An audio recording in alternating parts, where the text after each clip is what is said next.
Parliament వర్షాకాల సమావేశాల్లో వరుసగా 5వ రోజు గందరగోళ పరిస్థితులలో స్పీకర్ ఓం బిర్లా విపక్ష నేతలతో భేటీ అయ్యారు.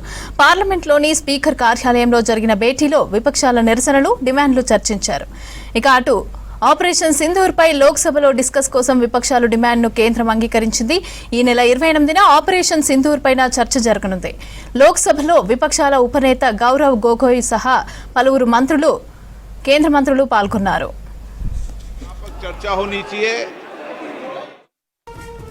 పార్లమెంటు వర్షాకాల సమావేశాల్లో వరుసగా 5వ రోజు గందరగోళ పరిస్థితులలో స్పీకర్ ఓం బిర్లా విపక్ష నేతలతో భేటీ అయ్యారు. పార్లమెంట్లోని స్పీకర్ కార్యాలయంలో జరిగిన భేటీలో విపక్షాల నిరసనలు, డిమాండ్లు చర్చించారు. అటు ఆపరేషన్ సింధూర్పై లోక్సభలో డిస్కస్ కోసం విపక్షాలు డిమాండ్ను కేంద్రం అంగీకరించింది. ఈ నెల 28న ఆపరేషన్ సింధూర్పై చర్చ జరగనుంది. లోక్సభలో విపక్షాల ఉపనేత గౌరవ్ గొగోయ్ సహా పలువురు కేంద్ర మంత్రులు పాల్గొన్నారు. ఇదే అంశానికి సంబంధించి పూర్తి అప్డేట్స్ మా ప్రతినిధి మదర్ అందిస్తారు. మదర్, చెప్పండి, లోక్సభలో ఆపరేషన్ కి సంబంధించి ఆ కేంద్రం అంగీకరించినట్టుగా తెలుస్తోంది. దీనికి సంబంధించిన డీటెయిల్స్ ఏంటి?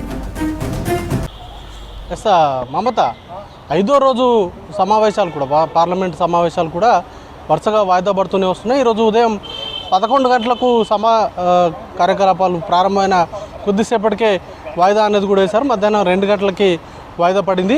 వరుసగా 5 రోజులు కూడా ఎలాంటి డిస్కషన్ జరగకుండానే, ఎలాంటి బిజినెస్ జరగకుండానే వాయిదా పడ్డటువంటి సిచ్యువేషన్స్ ఉన్నాయి. ముఖ్యంగా విపక్ష పార్టీలు మొదటి నుండి కూడా ఆపరేషన్ సింధూర్, అంతకంటే ముందు పేల్గావ్ ఉగ్రదాడి, ఆ తర్వాత సీజ్ ఫైర్కి సంబంధించి భారత్ అంగీకరించడం, వీటితో పాటు బీహార్లో ఏదైతే ఎస్ఐఆర్ కేంద్ర ఎన్నికల సంఘం తీసుకొచ్చిందో దాన్ని వెంటనే నిలుపుదల చేయాలనేటువంటి డిమాండ్స్ తోటి ఆందోళన అనేది కూడా చేస్తున్నారు. ఇటు పార్లమెంట్ బయట ఆందోళనలు జరుగుతున్నాయి. వాటితో పాటు పార్లమెంట్ లోపల కూడా ప్రశ్నోత్తరాల సమయం ప్రారంభమైనటువంటి సందర్భంలోనే విపక్ష పార్టీలకు సంబంధించినటువంటి సభ్యులు ఈ కీలకమైనటువంటి అంశాలపైన సభలో చర్చ జరగాలనేటువంటి డిమాండ్స్ చేస్తూ ఆందోళన చేస్తుండటంతో సభకు సంబంధించినటువంటి ఇలాంటి కార్యకలాపాలు జరగకుండానే వరుసగా వాయిదా పడుతూ వస్తున్నాయి.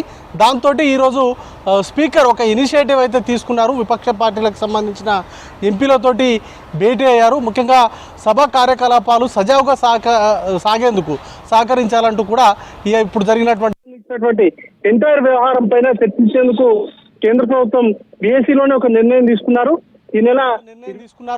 ఈ నెల 28, 29 2 రోజుల పాటు లోక్సభ, రాజ్యసభల్లో ఈ అంశానికి సంబంధించి చర్చించేందుకు 16 గంటల సమయాన్ని కూడా కేటాయించారు.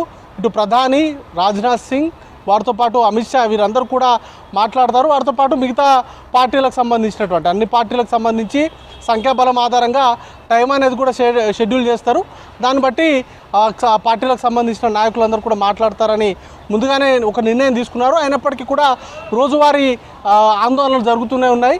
వాటిని దృష్టిలో ఉంచుకొని ఈరోజు స్పీకర్ ఈ కీ మీటింగ్ని అయితే నిర్వహించారు. దానిలో భాగంగా మరొకసారి ఈ ఆపరేషన్ సింధూర్కి సంబంధించినటువంటి అంశం పైన 28వ తారీఖున చర్చిస్తాము, దానికి సంబంధించినటువంటి అంశాన్ని అంగీకరిస్తున్నట్లుగా వారి దృష్టికి తీసుకొచ్చారు. ఇక సభకు సంబంధించినటువంటి ఈరోజు మధ్యాహ్నం తర్వాత ప్రారంభమయ్యేటువంటి సభా కార్యక్రమాలైనా పూర్తి స్థాయిలో జరగనివ్వాలంటూ కూడా విజ్ఞప్తి అయితే చేశారు. ఓవరాల్గా విపక్ష పార్టీల నుంచి వస్తున్నటువంటి డిమాండ్స్, ముఖ్యంగా బీహార్కు సంబంధించినటువంటి ఎస్ఐఆర్ ప్రక్రియను కేంద్ర ఎన్నికల సంఘం తీసుకొచ్చింది, దాన్ని నిలుపుదల చేయాలనేటువంటి డిమాండ్స్తో పాటు కీలకంగా ఆపరేషన్ సింధూర్కు సంబంధించినటువంటి వ్యవహారం పైన పూర్తిగా భారత్ వైపు నుంచి జరిగినటువంటి నష్టం కావచ్చు, లేకపోతే పాకిస్తాన్లో జరిగినటువంటి నష్టము, వీటితో పాటు అమెరికా అధ్యక్షుడికి సంబంధించినటువంటి ఇంటర్వ్యూని పూర్తి స్థాయిలో చర్చ జరపాలంటూ కూడా పట్టుబడుతూ ఉన్నాయి. వాటికి సంబంధించి కేంద్ర ప్రభుత్వం అయితే అంగీకరించింది. 28వ తారీఖున ఈ అంశంకి సంబంధించి ఆపరేషన్ సింధూర్కు సంబంధించినటువంటి అంశం పైన సభలో చర్చకు అనేది కూడా రాబోతూ ఉంది.